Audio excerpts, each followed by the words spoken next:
Hello everyone, my name is Badruddin Harsha and this is a demonstration of Project 5 traffic from CS50AI, and it is about creating a convolutional neural network in order to train your model to predict the category of a traffic sign. And to train our model we will use the data of German Traffic Sign Recognition Benchmark, or GTSRB. So first let's take a look on our data.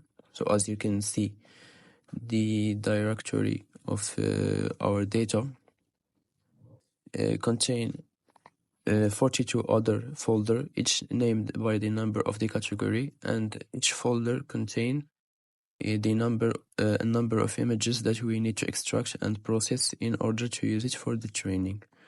So now let's see we have the traffic.py file which contain all the code to train our model. So firstly we need to implement the load data function.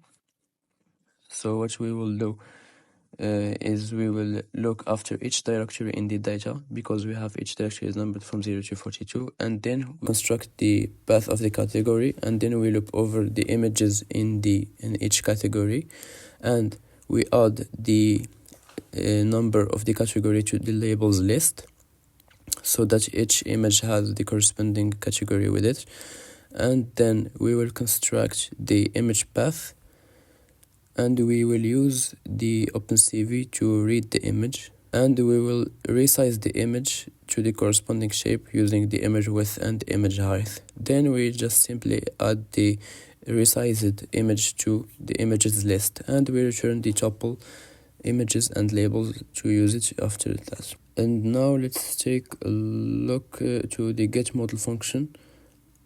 And my final model I took is almost like the one in the lecture. I used two convolution layers and two polling layers. So the first convolution layer contains 32 filter and a kernel of 3 by 3, and using the activation function ReLU, and then the max polling layer with a kernel of 2 by 2. Then the second convolution layer uses 64 filter with the same kernel and same activation function. Then another the second polling function, and then we just flatten the data in order to give it as an input.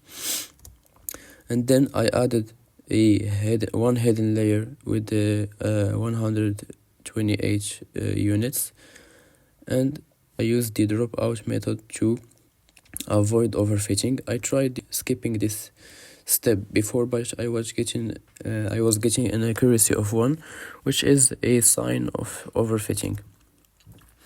And finally we have the output layer that will simply have as units the number of categories we need. So after constructing the model, we compile our model using the Adam optimizer, and since we are interested in the accuracy, we will set the metrics to accuracy, and we simply return our model in order to use it in the main function. So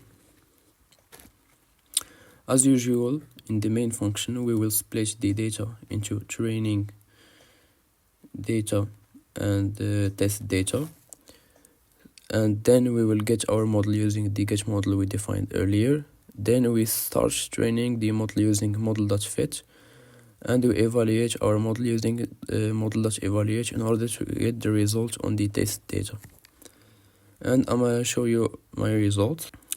So as you can see, after training the model, I got a loss of 0.2 and an accuracy of 0.9, which is pretty similar to the example given in the project, but it took me a little more time by step. And that's it. Thank you for watching.